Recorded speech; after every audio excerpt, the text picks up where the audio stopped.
বাংলাদেশের ইতিহাসে কওমি মাদ্রাসায় প্রথমবারের মতো চালু হলো সাংবাদিকতা ও গণযোগাযোগ বিভাগ।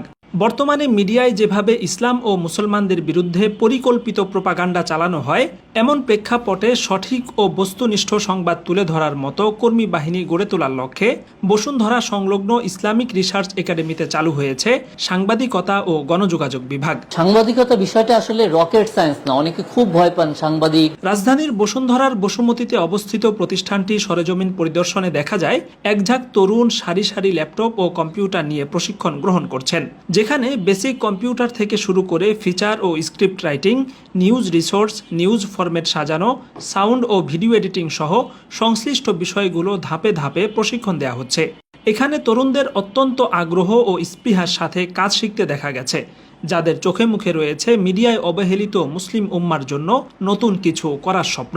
আমরা জানি গণমাধ্যমে ইসলামকে কতটা উপেক্ষা করা হয় এবং ইসলামের বিরুদ্ধে গণমাধ্যমে কতটা প্রোপাগান্ডা চালানো হয়, এবং এটা তারা পারে কারণ তারা এই জায়গাটা দখল করে রয়েছে।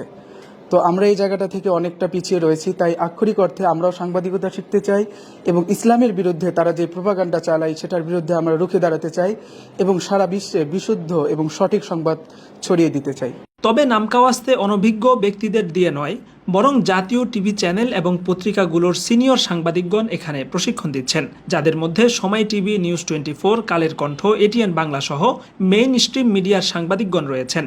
তবে এখানে যেহেতু নিছক সাংবাদিকতা শেখানোর উদ্দেশ্য নয়, বরং মিডিয়ার মধ্যে কতটা চতুরতার সাথে ইসলাম বিদ্বেষ শেখানো হয় সেটা অনুধাবন করা এবং সেগুলোর প্রতিরোধে ইসলামী চিন্তাধারার সাথে সমন্বিত বস্তুনিষ্ঠ সংবাদ উপস্থাপন করাটাই যেহেতু একজন আলেম মিডিয়া কর্মীর প্রধান দায়িত্ব, এ কারণে বাংলাদেশের আলেম ঘরানার মিডিয়া ব্যক্তিত্বরাও এখানে প্রশিক্ষণ দেবেন বলে জানা গেছে। আলহামদুলিল্লাহ, আমার জানা মতে কওমি অঙ্গনে এটা একমাত্র প্রথম প্রতিষ্ঠান যেখানে কওমি অঙ্গনের বিশেষ আলেমদের সমন্বয়ে এবং প্রফেশনাল যারা দীর্ঘদিন মিডিয়ার সাথে যুক্ত ওই সমস্ত ভাইদের সমন্বয়ে আমাদের গণযোগাযোগ ও সাংবাদিকতার কোর্সটা আমরা শুরু করেছি। আলহামদুলিল্লাহ, আমরা শতভাগ নিশ্চয়তার সাথে বলতে পারি যে এখান থেকে দেশপ্রেমিক, দক্ষ নাগরিক, কিছু একানিষ্ঠ সাংবাদিক, এখান থেকে তরুণ আলেম সাংবাদিক বের হবে ইনশাআল্লাহ। সাংবাদিকতার সাথে যেহেতু ইংরেজি এবং তথ্য প্রযুক্তি ওতপ্রোতভাবে জড়িত, তাই সমান গুরুত্বের সাথে এখানে সংশ্লিষ্ট বিষয়ে অভিজ্ঞ টিচারগণ ইংরেজি ও তথ্য প্রযুক্তির ক্লাস নিয়ে থাকেন। Without English we cannot proceed, so every student of us they must know very good English. Islamic research একাডেমির এই সাংবাদিকতা ও গণযোগাযোগ বিভাগের সার্বক্ষণিক তদারকি করছেন বিশিষ্ট মিডিয়া ব্যক্তিত্ব জনাব খায়রুল আমিন তুহিন। সময় টিভি, কালের কণ্ঠ, প্রথম আলো সহ দেশের মেইন স্ট্রিম মিডিয়ায় 20 বছরের কর্মজীবন পার করা এই সিনিয়র সাংবাদিক নিজের সুদীর্ঘ অভিজ্ঞতা থেকে শিক্ষার্থীদের হাতে কলমে প্রশিক্ষণ দিচ্ছেন। একজন সাংবাদিক কিভাবে দাঁড়াবেন, কিভাবে মাইক্রোফোন ধরবেন এবং তার বডি ল্যাঙ্গুয়েজ কেমন হবে, পুরো বিষয়টি হাতে কলমে প্রশিক্ষণ দেওয়া হচ্ছে।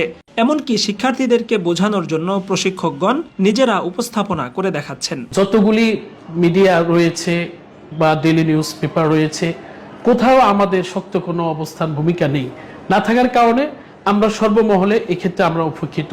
আমরা দেখেছি যে হেফাজতের ভিতরে লক্ষ লক্ষ মানুষ হয়েছে, এই হাজার লক্ষ মানুষের বিপরীতে হাতে গোনা 3 থেকে 4 জন, আমি নিজে গুনেছি 16 জন পেয়েছি যে যারা হেফাজতের বিরোধিতা করতেছে। তো এই 16 জনের এদের মুখপাত্রের ভূমিকা পালন করতেছিল বাংলাদেশের প্রথম সারির নিউজগুলো, মিডিয়াগুলো, অথচ যেখানে জনসমুদ্র লাখো কোটি মানুষ যেখানে একত্রিত, সেখানে দেখাচ্ছে ওই রাস্তার গলিতে যেখানে মানুষ নেই, ওই একটা ফুটেজ দিয়ে দেখানো হচ্ছে যে এই হেফাজতের কিছু মানুষ জড়ো হয়েছে। ইসলামিক রিসার্চ একাডেমির প্রতিষ্ঠাতা পরিচালক মুফতি ইউসুফ বিন মাসুদ বলছিলেন, বর্তমানে জাতীয় এবং আন্তর্জাতিক মিডিয়াগুলোতে ইসলাম শুধু উপেক্ষিত নয়, বরং নির্জলা মিথ্যাচার ও আক্রমণের শিকার। বাম ঘরানার 5 জনের একটা সমাবেশ হলেও 10টি টেলিভিশন সেটি লাইভ টেলিকাস্ট করতে থাকে, অথচ ইসলামী ঘরানার লক্ষ লক্ষ মানুষের সমাবেশ হলেও সেটা জাতীয় টিভি চ্যানেলে উপেক্ষিত থেকে যায়।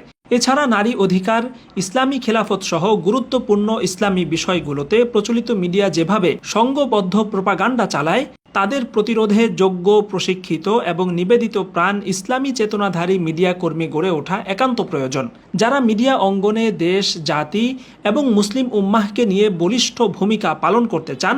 তাদের জন্য সুবর্ণ সুযোগ হতে পারে ইসলামী রিসার্চ একাডেমির এই সাংবাদিকতা ও গণযোগাযোগ বিভাগ।